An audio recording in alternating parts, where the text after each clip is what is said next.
वज़ीर-ए-आज़म शहबाज शरीफ का flood relief fund के ऑडिट का ऐलान। ऑडिट AGPR और आलमी मयार की ऑडिट फर्म से कराया जाएगा। वज़ीर-ए-आज़म का ऐसा कहना है, ऑडिट का फैसला शफाफियत को यकीनी बनाने के लिए किया गया।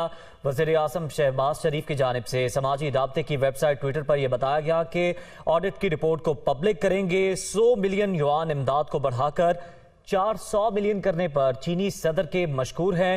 चीनी इमदाद दोनों मुल्कों के दरमियान मुनफरिद ताल्लुकात की अक्कास है। चीनी इमदाद से मुतासरीन सैलाब की ज़रूरियात पूरी होंगी, ये कहना है वज़ीर-ए-आज़म शहबाज शरीफ का, और उन्होंने इस बारे समाजी राब्ते की वेबसाइट ट्विटर पर यह ट्वीट किया है।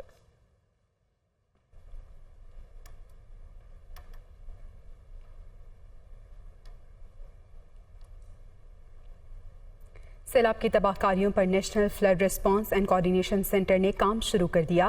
पहले इजलास में वफाकी वजीर एहसन इकबाल और DG ISPR major general Babar Iftikhar ने शिरकत की। सैलाब की सूरत हाल पर बड़ों ने सर जोड़ लिए। सियासी और अस्करी क़यादत ने national flood response and coordination centre के पहले इजलास में शिरकत की।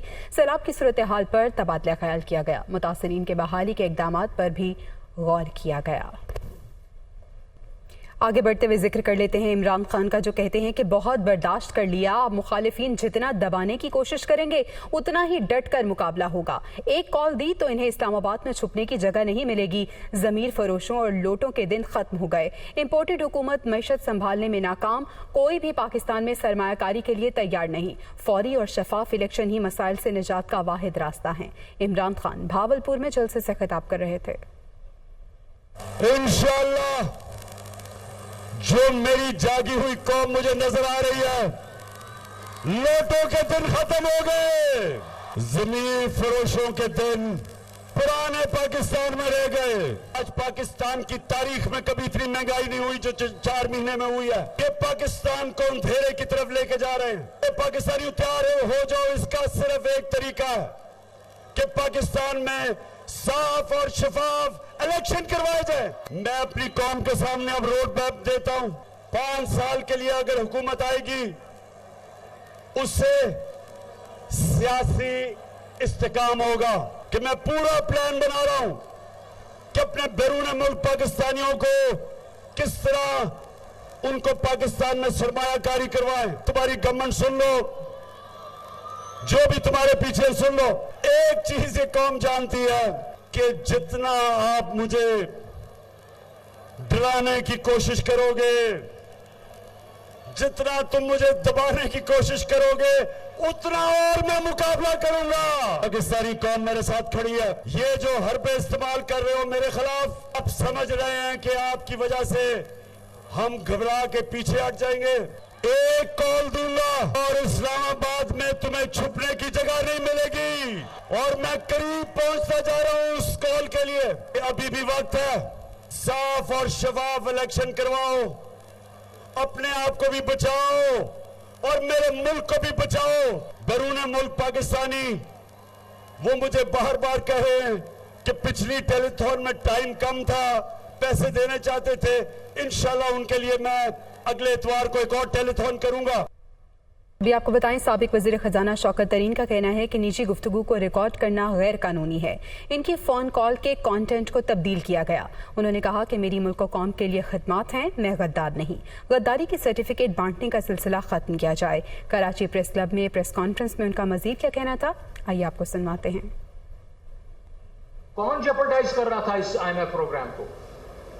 हम कर रहे थे या जिन्होंने टेप्स लीक किए हैं? टेप्स क्यों लीक किए आपने, जब अभी प्रोग्राम जो है साइन ही नहीं हुआ? तो आप अपने गिरेबान में झांकें। आपने इसलिए कि हमें पॉलिटिकली आप हमें वो बैकफुट पे रखने की कोशिश कर रहे थे, आपने जल्दबाजी की। अगर आपने लीक करनी थी तो आप मंगल को करते, बाद में करते। उस दिन आपने क्यों किया? फिर कहना कि यार शौकत तरीन गद्दार है। शौकत तरीन का बाप जो है वो बरतानिया की जेल भी खा चुका है। वोट जो दिया था बरतानिया भी वो भी खा चुका है, हिंदुस्तान की जेल भी खा चुका है। शौकत तरीन जो है वो $1 मिलियन छोड़ के आया था जब थाईलैंड से, और इसका मतलब है 50 लाख रुपया महीने की मैंने तनख्वाह छोड़ी थी और 1,75,000 मुझे मिलता था, जिससे टैक्स देके मेरे पास 25,000 रुपया बचता था। वो भी मैंने किया और हबीब बैंक को टर्न अराउंड किया है। मैंने फिर जाके 7th NFC अवार्ड भी किया है, जो 19 साल के बाद करवाया था। उस वक्त तो शौकत तरीन गद्दार नहीं था। वज़ीर ख़ज़ाना मिफ्ता इस्माइल ने कहा है कि शौकत तरीन ने IMF प्रोग्राम रोकने की कोशिश की। क्या ऐसा काम पाकिस्तान की खिदमत है? साबिक वज़ीर ख़ज़ाना झूठ बोलना बंद करें। इमरान इस वक्त सियासत कर रहे हैं। मुश्किल फैसले करके मुल्क को डिफॉल्ट से बचा लिया। मानता हूँ महंगाई बहुत ज़्यादा हो गई, टमाटर प्याज महंगे हैं, अगले 2 माह में महंगाई पर काबू पाने की कोशिश करेंगे। बड़ी मज़ेदार की बात थी कि शौकत तरीन कह रहे थे कि हम तो IMF की सितंबर में छुट्टी करा देते। भाई आप तो पाकिस्तान की छुट्टी करा रहे थे, आप तो पाकिस्तान को डिफ़ॉल्ट में भेज रहे थे, और पाकिस्तान को डिफ़ॉल्ट से तो शहबाज शरीफ ने बचाया है। भाई खुदा का वास्ता है, अब ये झूठ पे झूठ बोलना छोड़ दें, इस मुल्क को माफ़ कर दें। ये काफी नहीं था कि आपने मुल्क का दिवालिया किया। आप IMF की बातें हमको सिखाते हैं। क्या आपने ये मायदा नहीं किया था कि हर साल हर माह IMF से आप 2% टैक्स बढ़ाएंगे और 17% टैक्स लगाएंगे पेट्रोल और डीजल के ऊपर और 17% तक लेके जाएंगे? क्या आपने ये मायदा नहीं किया था कि हर महीने 4 रुपए PDL बढ़ाएंगे?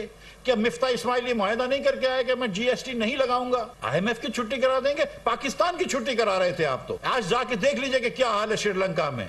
वो इमरान खान गए थे, वो कह रहे थे मैं राजा पास का श्रीलंका के सदर की पॉलिसी फॉलो करूंगा। यहाँ पे अल्लाह ताला की मेहरबानी से शहबाज शरीफ ने एक दिन पेट्रोल की शॉर्टेज नहीं होने दी, लोड शेडिंग खत्म करवाई। आधा पाकिस्तान पानी में डूब चुका है।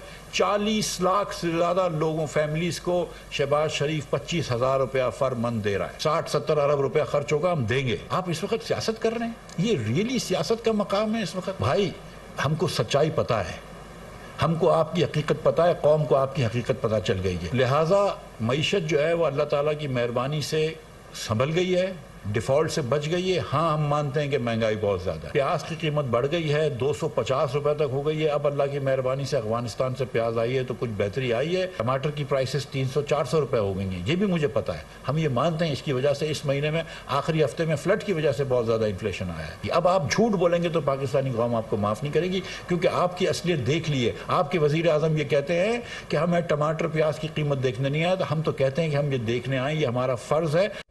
अभी आपको अहम खबर दें, मंचर झील में पानी की सतह खतरनाक हद तक बुलंद हो गई है। मंचर झील के बंद किसी भी वक्त टूटने का खदशा है। इंतजामिया ने इलाका खाली करने का हुक्म दे दिया है। आपको अपडेट कर रहे हैं इस खबर से मुतालिक। मंचर झील में पानी की सतह खतरनाक हद तक बुलंद हो गई है और झील के बंद किसी भी वक्त टूटने का खदशा है। इंतजामिया ने यह अलर्ट जारी किया और इसी के पेश नज़र इलाके को खाली करने का हुक्म दे दिया है। मंचर झील जिसमें पानी की सतह खतरनाक हद तक बुलंद हो गई है, ये बताया जा रहा है कि मंचर झील के बंद किसी भी वक्त टूटने का खदशा है।